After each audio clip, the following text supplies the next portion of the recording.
Hi dear students, in this class we can learn what is preposition. So preposition എന്ന് പറഞ്ഞിട്ടുണ്ടെങ്കിൽ എന്താണ്? Is a word used to link nouns, pronouns or phrases to other words within a sentence. ഒരു സെൻറ്റൻസിന് അകത്ത് തന്നെ നമുക്ക് ഫ്രേസസിനെയും ക്ലോസസിനെയും ഒക്കെ connect ചെയ്യാൻ വേണ്ടിയിട്ടാണ് നമ്മൾ പ്രിപ്പോസിഷൻസ് യൂസ് ചെയ്യുന്നത്. സോ ഇതിന് നമുക്കിന്ന് ഡീറ്റെയിൽ ആയിട്ട് തന്നെ നോക്കണം. എന്നാലും വളരെ സിമ്പിൾ ആയിട്ടുള്ള ടോപ്പിക്കാണ്. ബേസിക് സ്ട്രക്ചർ ഒന്ന് നിങ്ങൾ അറിഞ്ഞിരുന്നാൽ നിങ്ങൾക്ക് ഏകദേശം ഏതൊക്കെയാണ് പ്രിപ്പോസിഷൻ എന്ന് നോക്കി അതിന് റൂള് കൂടെ ടേബിളിൽ നമ്മൾ പഠിച്ചു കഴിഞ്ഞാൽ നിങ്ങൾക്ക് ഇത് ഏത് ക്വസ്റ്റ്യൻ വേണമെങ്കിൽ സോൾവ് ചെയ്യാൻ വേണ്ടി പറ്റും. അപ്പം ബേസിക് സ്ട്രക്ചർ എന്ന് പറയുന്നത് ഇത്രയുമാണ്. നമ്മളിപ്പോൾ ഒരു സെൻറ്റൻസ് എടുക്കുകയാണ്. ഇവിടെ കൊടുത്തിട്ടുണ്ട് the book is on the table. Just ഒരു സെൻറ്റൻസ് ആണ്. The book is on the table. ഇവിടെ ഈ ഒരു സെൻറ്റൻസിൽ ദ ബുക്ക് എന്ന് പറയുന്നത് സബ്ജക്റ്റ് ആണ് അല്ലേ. അതുപോലെ തന്നെ ഇവിടെ ഓൺ ആണ് പ്രിപ്പോസിഷൻ ആയിട്ട് വന്നിട്ടുള്ളത്. ആൻഡ് ദ ടേബിൾ എന്ന് പറയുന്നതാണ് ഒബ്ജക്റ്റ് ആയിട്ട് വന്നിട്ടുള്ളത്. അപ്പോൾ ഈ ഒരു ദ ടേബിൾ എന്ന് പറയുന്ന ഒബ്ജക്റ്റിനെ ദ ബുക്ക് എന്ന് പറയുന്ന സബ്ജക്റ്റുമായിട്ട്, അതായത് കണക്ട് ചെയ്യാൻ വേണ്ടി, ഈ പുസ്തകം ടേബിളിൻ്റെ മുകളിലാണ് എന്നുള്ളത് കൊടുക്കാൻ വേണ്ടിയിട്ടാണ് നമ്മളിവിടെ എന്ത് കൊടുത്തിട്ടുള്ളത്, പ്രിപ്പോസിഷൻ ആയിട്ടുള്ള ഓൺ ഇവിടെ യൂസ് ചെയ്തിട്ടുള്ളത്. അപ്പോൾ ഇത് ദ ബുക്ക് എന്നുള്ളത് മാത്രം, the book is the table എന്ന് പറഞ്ഞിട്ടുണ്ടെങ്കിൽ ആ ഒരു സെൻറ്റൻസ് കംപ്ലീറ്റ് ആവില്ല അല്ലേ. അപ്പോൾ അതിന് നമ്മൾ കൃത്യമായിട്ട് ഏതാണോ പ്ലേസിനെ കാണിക്കുന്ന പ്രിപ്പോസിഷൻ ഏതാണ്, അതിൽ ഏതാണ് കറക്റ്റായിട്ട് ഇവിടെ പ്രോപ്പറായിട്ട് കൊടുക്കേണ്ടത്, അത് ഓൺ ആണ് എന്നുള്ളത് മനസ്സിലാക്കി കഴിഞ്ഞിട്ടുണ്ടെങ്കിൽ നമുക്ക് ഒരു സെൻറ്റൻസ് കാണുമ്പോൾ അതിൽ ഏതാണ് പ്രിപ്പോസിഷൻ വന്നിട്ടുള്ളത് എന്നും, അതുപോലെ തന്നെ ഇത്തരം ടൈപ്പ് ഓഫ് ക്വസ്റ്റ്യൻസ് ഒക്കെ നിങ്ങൾക്ക് എക്സാമിന് വരെ ഫില്ലിംഗ് ദ ബ്ലാങ്ക്സ് ആയിട്ടാണ്. അപ്പോൾ നിങ്ങൾക്ക് ഓപ്ഷൻസും ഉണ്ടാവും. അവിടെ നിങ്ങളെ കൺഫ്യൂഷൻ ആക്കാൻ വേണ്ടിയിട്ട് ഇൻ, ഓൺ, അറ്റ് ഒക്കെ ആയിരിക്കും തന്നിട്ടുണ്ടാവുക. അപ്പോൾ അവിടെ നിന്ന് നിങ്ങൾ എങ്ങനെ ഇതുപോലൊരു സെൻറ്റൻസിനെ കണക്ട് ചെയ്തിരിക്കുന്ന പ്രിപ്പോസിഷൻ കൃത്യമായി മനസ്സിലാക്കും, അതിന് വേണ്ടിയിട്ടാണ് നമ്മൾ ഇന്ന് ഈ ഒരു ടോപ്പിക്ക് ഡിസ്കസ് ചെയ്യുന്നത്. അപ്പോൾ ഇവിടെ ഈ ഒരു സെൻറ്റൻസിൽ ഓൺ യൂസ് ചെയ്തിരിക്കുന്നത് ഈ പറയുന്ന ദ ടേബിൾ അതുപോലെ തന്നെ ദ ബുക്ക് എന്ന് പറയുന്ന രണ്ട് കാര്യങ്ങളെ തമ്മിൽ ബന്ധിപ്പിക്കുന്നതിന് വേണ്ടിയിട്ടാണ്, ഇങ്ങനെ മീനിങ് ഫുള്ളി ബന്ധിപ്പിക്കുന്നതിന് വേണ്ടിയിട്ടാണ്. അപ്പം നമുക്ക് അതിൻ്റെ റൂൾസ് നോക്കാം.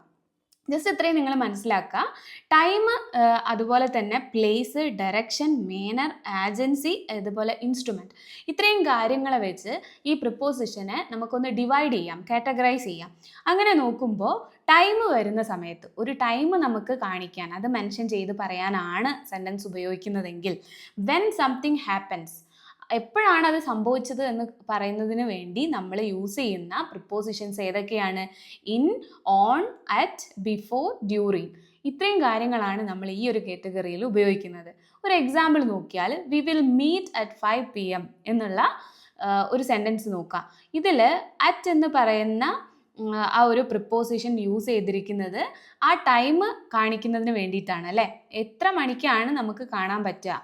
V will meet at 5 PM എന്ന് പറയുമ്പം we will meet at 5 PM എന്നാണ് കൊടുത്തിട്ടുള്ളത്. അപ്പം അറ്റാണ് ഇവിടെ കാണിക്കുക എന്നുള്ളത് നമുക്ക് തിരിച്ചറിയാൻ വേണ്ടി പറ്റണം. അപ്പം നിങ്ങൾ ജസ്റ്റ് ടൈമിനെ കാണിക്കുന്നതിന് വേണ്ടി ഏത് പ്രിപ്പോസിഷനാണ് ഉപയോഗിക്കുന്നത് എന്നുള്ളത് മനസ്സിലാക്കുക. അതുപോലെ തന്നെ പ്ലേസിനെ കാണിക്കാനാണെങ്കിൽ എവിടെയാണ് ഈ സംഭവം നടന്നത് അല്ലേ, എവിടെ നടന്ന സംഭവത്തിനെ കുറിച്ചിട്ടാണ്. അപ്പോൾ എവിടെ എന്നുള്ളത് കാണിക്കാൻ നമ്മൾ in, on, at, under, behind എന്നുള്ളതൊക്കെ യൂസ് ചെയ്യുന്നത്. അപ്പോൾ ഇവിടെ ഒരു എക്സാമ്പിൾ നോക്കിയാൽ the cat is under the bed. അത് കാറ്റ് അതിൻ്റെ അടിയിലാണ്, ബെഡിൻ്റെ അടിയിലാണ് എന്ന് പറയണമെങ്കിൽ ഈസ് അണ്ടർ ദ ടേബിൾ എന്നുള്ള ഈ അണ്ടർ എന്ന് പറയുന്ന ആ ഒരു വേർഡ്, പ്രിപ്പോസിഷൻ വേർഡാണ് നമ്മൾ അവിടെ എഴുതേണ്ടത്. അല്ലാതെ the cat is on the bed എന്ന് പറഞ്ഞാൽ മുകളിൽ എന്നുള്ള അർത്ഥമാണ് വരിക. അപ്പം അണ്ടർ എന്ന് പറയുമ്പോൾ താഴെയാണ് കാറ്റ് ഉള്ളത്. അപ്പം അണ്ടർ ദ ടേബിൾ എന്ന് കൊടുത്തു കഴിഞ്ഞാൽ അതിന് നമുക്ക് മീനിങ് ഫുള്ളി കണക്ട് ചെയ്യാൻ വേണ്ടി പറ്റും.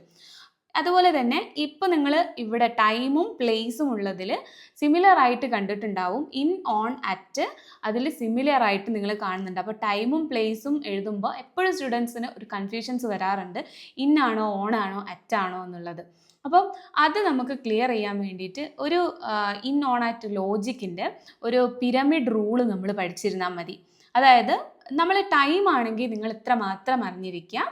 ജസ്റ്റ് ഇന്നാണ് നമ്മൾ ജനറൽ ആയിട്ടുള്ള കാര്യങ്ങൾ കാണിക്കുന്നതിന് വേണ്ടിയിട്ട് ഉപയോഗിക്കേണ്ടത്. അതായത് ഇപ്പം ഇവിടെ സ്പെസിഫൈ ചെയ്ത് പറയാം ഏതൊക്കെയാണ് സെഞ്ച്വറീസ് പറയുമ്പോൾ, ഇയേഴ്സ് പറയുമ്പോൾ, മന്ത്സ് പറയുമ്പോൾ, സീസൺസ് പറയുമ്പോഴൊക്കെ നിങ്ങൾ അത് ജനറലായിട്ട് പറയുവാണെങ്കിൽ നിങ്ങൾ ഇൻ എന്നാണ് യൂസ് ചെയ്യേണ്ടത് സെൻറ്റൻസിൽ. ഇനി കുറച്ചുകൂടെ മോർ സ്പെസിഫൈ ചെയ്തിട്ടാണ് നമ്മൾ ആ ഒരു പ്രിപ്പോസിഷൻ ഉപയോഗിക്കേണ്ടതെങ്കിൽ അത് എന്തിനൊക്കെയാണ്? ഡേയ്സിനും ഡേറ്റ്സിനുമാണ്.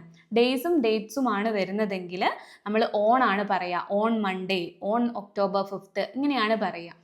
ഇനി അറ്റാണ് ടൈമിൻ്റെ കേസിലാണേ. ടൈം പറയുമ്പം അറ്റ് നമ്മൾ യൂസ് ചെയ്യുന്നത് ഒരു എക്സാക്റ്റ് ടൈമോ അല്ലെ മൊമെൻറ്റ്സോ പറയാൻ വേണ്ടിയിട്ടാണ്. അപ്പോൾ ഒരു എക്സാമ്പിൾ നോക്കുകയാണെങ്കിൽ അറ്റ് 9 AM എന്നാണ് നമ്മൾ പറയുക. എക്സാക്റ്റ് ആ ഒരു ടൈം നമ്മൾ പറയുന്നുണ്ട്. അപ്പോൾ അറ്റ് 9 AM അല്ലെങ്കിൽ അറ്റ് നൂൺ എന്നാണ് നമ്മൾ പറയുക. അപ്പോൾ അത് കുറച്ചുകൂടെ വെരി സ്പെസിഫിക് ആയിട്ട് നമ്മൾ പറയുന്ന കാര്യമാണ്. അപ്പോൾ ആ ഒരു ഓർഡർ നിങ്ങൾ പഠിച്ചു വെക്കുക. ഇപ്പോൾ ടൈമിൻ്റെ കേസിൽ നിങ്ങൾ ഈ ഒരു പിരമിഡ് ഓർത്തിരുന്നാൽ മതി. നിങ്ങൾക്ക് ഇൻ, ഓൺ, അറ്റ് എന്നുള്ള രീതിക്ക് ഇതൊരു പിരമിഡ് പോലെ ഓർത്ത് വെക്കുക. General, more specific, very specific എന്ന് പറഞ്ഞിട്ട്. അതുപോലെ തന്നെ ഇത് എന്തിനൊക്കെയാണ്? സെഞ്ച്വറീസ്, ഇയേഴ്സ്, മന്ത്സ്, അതുപോലെ days, dates, exact time and moments, ഇങ്ങനെ നിങ്ങൾ ഓർഡറിൽ തന്നെ ഒരു പിരമിഡ് പോലെ പഠിച്ചിരുന്നാൽ മതി. അതുപോലെ തന്നെ ഇത് ഇപ്പം നമ്മൾ പറഞ്ഞത് ടൈമിൻ്റെ കേസാണ്. ഇനി പ്ലേസിൻ്റെ കേസാണെങ്കിൽ ജനറലിൽ ഇന്ന് നമ്മൾ യൂസ് ചെയ്യുന്നത് എന്തിനൊക്കെയാണ്? കൺട്രീസ് പറയാൻ, സിറ്റീസ് പറയാൻ, എൻക്ലോസ്ഡ് പ്ലേസസ് പറയാനൊക്കെയാണ് നമ്മൾ ഇൻ യൂസ് ചെയ്യുന്നത്. പിന്നെ മോർ സ്പെസിഫിക് ആയിട്ട് എങ്ങനെയാണ്? ഓൺ ആണ് യൂസ് ചെയ്യുക. എന്തിനൊക്കെ വേണ്ടിയിട്ട്? സർഫേസസ്, സ്ട്രീറ്റ്, അതുപോലെ തന്നെ ഫ്ലോർസ് ഒക്കെ പറയാൻ വേണ്ടിയിട്ട്. ഓൺ ദ വാൾ അല്ലെങ്കിൽ ഓൺ ദ സെക്കൻഡ് ഫ്ലോർ എന്നൊക്കെ പറയാൻ ഓൺ ആണ് നമ്മൾ അവിടെ പ്രിപ്പോസിഷൻ ആയിട്ട് യൂസ് ചെയ്യുന്നത്. അതുപോലെ വെരി സ്പെസിഫിക് ആയിട്ട് നമുക്ക് സ്പെസിഫിക് പോയിന്റ്സും അഡ്രസ്സും ഒക്കെ പറയാനുണ്ടെങ്കിൽ അവിടെ അറ്റാണ് നമ്മൾ യൂസ് ചെയ്യേണ്ടത്. അപ്പോൾ ഈ ഒരു പിരമിഡ് റൂള് നിങ്ങൾ ഈ ഒരു ഇൻ, ഓൺ, അറ്റിൻ്റെ കേസിൽ ഓർത്ത് വയ്ക്കുക. ഇനി നമുക്ക് ഡയറക്ഷൻ കാണിക്കുന്നതിന് വേണ്ടി പ്രിപ്പോസിഷൻ യൂസ് ചെയ്യുന്നത് എങ്ങനെയൊക്കെയാണെന്നുള്ളത് നോക്കാം. അപ്പോൾ ഡയറക്ഷൻ കാണിക്കുന്നതിന് വേണ്ടി ടു, ഇൻ ടു, അതുപോലെ തന്നെ എക്രോസ്, ത്രൂ, ഇത്രയും കാര്യങ്ങളാണ് നമ്മൾ ജസ്റ്റ് ഒരു എക്സാമ്പിൾ പറഞ്ഞതാണ്. ഇത്രയും പ്രിപ്പോസിഷൻസ് ആണ് നമ്മൾ ഈ ഒരു കാറ്റഗറി ഡയറക്ഷൻ കാണിക്കാൻ വേണ്ടിയിട്ട് ഉപയോഗിക്കാറുള്ളത്. ഇതിൻ്റെ ഒരു എക്സാമ്പിൾ നോക്കുകയാണെങ്കിൽ she walked into the room. അവിടെ ഡയറക്ഷൻ കാണിക്കുവാണ്. ആ റൂമിലേക്കാണ് അവൾ പോയത് എന്ന് പറയുന്നതിന് വേണ്ടി, ആ ഒരു ഡയറക്ഷൻ കാണിക്കുന്നതിന് വേണ്ടിയിട്ട് ഇവിടെ ഇൻ ടു ആണ് യൂസ് ചെയ്തിട്ടുള്ളത്. അല്ലെങ്കിൽ ട്രാവൽ അക്രോസ് ദ വേൾഡ്. അപ്പം അക്രോസ് ദ വേൾഡ് എന്നാണ് അവിടെ നമ്മൾ യൂസ് ചെയ്യേണ്ടത്. ഇനി മാനറിൻ്റെ കേസിൽ ഹൗ സംതിങ് ഇസ് ഡൺ എന്നുള്ള കേസിൽ നമ്മൾ സെൻറ്റൻസ് യൂസ് ചെയ്യുമ്പോൾ ബൈ, വിത്ത്, ലൈക്ക് എന്നുള്ള പ്രിപ്പോസിഷൻസ് ആണ് യൂസ് ചെയ്യുക. അത് ഹീ ട്രാവൽഡ് ബൈ ട്രെയിൻ, ട്രെയിനിലാണ് പോയത് എന്നുള്ളത് കാണിക്കുന്നതിന് വേണ്ടി ഹൗ സംതിങ് ഇസ് ഡൺ എന്നുള്ളതിന് വേണ്ടിയിട്ട് നമ്മൾ ഈ പ്രിപ്പോസിഷൻസ് ആണ് യൂസ് ചെയ്യുന്നത്. ഇനി അടുത്തത് ഹൂ ഡിഡ് ദ ആക്ഷൻ, ആരാണ് ഇത് ചെയ്തത് എന്ന് പറയുന്നതിന് വേണ്ടി നമ്മൾ ഒരു പ്രിപ്പോസിഷനെ ഉപയോഗിക്കാറുള്ളൂ, ബൈ ആണത്. The book was written by him, അല്ലെങ്കിൽ this is done by her, അങ്ങനെയൊക്കെ പറഞ്ഞിട്ട് നമ്മൾ അത് ആരാണ് ചെയ്തതെന്ന് പറയാൻ വേണ്ടിയിട്ട് പ്രിപ്പോസിഷൻ ബൈ തന്നെയാണ് യൂസ് ചെയ്യാറുള്ളത്. പിന്നെ അടുത്തത് വാട്ട് വാസ് യൂസ്ഡ്, എന്ത് ഉപയോഗിച്ചിട്ടാണ് എന്നുള്ളത് പറയുന്നതിന് വേണ്ടി നമ്മൾ വിത്ത് ആണ് ഉപയോഗിക്കാറുള്ളത്. I cut the apple with a knife എന്നുള്ളത്, അല്ലെങ്കിൽ എന്ത് വേണേ നിങ്ങൾക്ക് എന്ത് ഉപയോഗിച്ച് ചെയ്തു എന്നുള്ളത് കാണിക്കുന്നതിന് വേണ്ടിയിട്ട് വിത്ത് ആഡ് ചെയ്യാവുന്നതാണ്. അപ്പം ഇത്രയാണ് പ്രിപ്പോസിഷൻ്റെ ഈ റൂൾസ്. ഇത് കാറ്റഗറൈസ് ചെയ്തിരിക്കുന്നതും ഇതിൻ്റെ പർപ്പസ്, എക്സാമ്പിൾസ്, ഒരു എക്സാമ്പിൾ സെൻറ്റൻസ്, സിമ്പിൾ സെൻറ്റൻസും നിങ്ങളെടുത്ത് ഇതൊന്ന് നന്നായിട്ട് തെറോ ആക്കുക. അതുപോലെ തന്നെ ക്വസ്റ്റ്യൻസ് മാക്സിമം പ്രാക്ടീസ് ചെയ്തിട്ട് ഈ ഒരു ഏരിയ നിങ്ങൾ പഠിച്ചിരുന്നാൽ മാത്രം മതി. ഇനി ഒരു പ്രിപ്പോസിഷൻ്റെ കേസിൽ നിങ്ങൾക്കൊരു സ്ട്രക്ചറൽ ക്ലാസിഫിക്കേഷൻ നോക്കിക്കഴിഞ്ഞാൽ സിമ്പിൾ പ്രിപ്പോസിഷൻസിൽ വരുന്നതാണ് at, by, for, in, of, on, out, to, up എന്നുള്ളതൊക്കെ. ഇനി കോമ്പൗണ്ട് പ്രിപ്പോസിഷൻസിൽ വരുന്നതാണ് ഇതൊരു നൗണിൻ്റെ പ്രിഫിക്സ് ആയിട്ട് തൊട്ട് മുമ്പേ പറയുന്ന അതിനു വേണ്ടി നമ്മൾ യൂസ് ചെയ്യുന്ന കോമ്പൗണ്ട് പ്രിപ്പോസിഷൻസ് എന്നുള്ള ഒരു കാറ്റഗറിയിലും പ്രിപ്പോസിഷൻസിനെ നമുക്ക് ഡിവൈഡ് ചെയ്യാം. അങ്ങനെ വരുമ്പം among, between, beside, across, about എന്നുള്ളതൊക്കെ ആ ഒരു കാറ്റഗറിയിൽ വരുന്ന പ്രിപ്പോസിഷൻസ് ആണ്. പിന്നെ ഫ്രേസ് ഗ്രൂപ്പ്, അതായത് ഫ്രേസ് പ്രിപ്പോസിഷൻസ് ഉണ്ട്. അതായത് ഇപ്പം അക്കോർഡിംഗ് ടു ദ ലോ എന്നൊക്കെ പറയുമ്പോൾ നമ്മൾ അക്കോർഡിംഗ് ടു എന്നുള്ള ആ ഒരു ഫ്രേസ് രണ്ടും വന്നാൽ തന്നെ, ആ ഫ്രേസ് രണ്ട് വേർഡ്സുകൾ അടങ്ങുന്ന ആ ഒരു ഫ്രേസ് വന്നാൽ മാത്രമേ, ഫ്രേസൽ പ്രിപ്പോസിഷൻ വന്നാൽ മാത്രമേ അവിടെ എന്തുണ്ടാവുള്ളൂ, മീനിങ് ഫുൾ ആയിട്ട് സെൻറ്റൻസ് നമുക്ക് ഉണ്ടാക്കാൻ പറ്റുള്ളൂ. സോ അത്രയുമാണ് നമ്മൾ പ്രിപ്പോസിഷൻ്റെ കേസിൽ നിങ്ങൾ പഠിക്കാനുള്ളത്. അപ്പോൾ ഇത്രയും റൂൾസ് നിങ്ങൾ നന്നായിട്ട് പഠിച്ചു വെക്കുക. ഇനി ഈ അറിഞ്ഞിരിക്കുന്ന കാര്യങ്ങൾ വെച്ച് നിങ്ങൾ നന്നായിട്ട് ക്വസ്റ്റ്യൻസ് പ്രാക്ടീസ് ചെയ്യുക. സോ ഇന്ന് നമ്മൾ എടുത്തിട്ടുള്ള ഈ പ്രിപ്പോസിഷൻ്റെ ഡീറ്റെയിൽഡ് ആയിട്ടുള്ള നോട്ടും അതുപോലെ തന്നെ നിങ്ങൾക്ക് ഈ ഒരു പ്രിപ്പോസിഷൻ ഏരിയ കംപ്ലീറ്റ് കവർ ചെയ്യുന്ന റിലേറ്റഡ് ക്വസ്റ്റ്യൻ ആൻഡ് ആൻസേഴ്സും നമ്മുടെ ആപ്പിൽ അവൈലബിൾ ആണ്.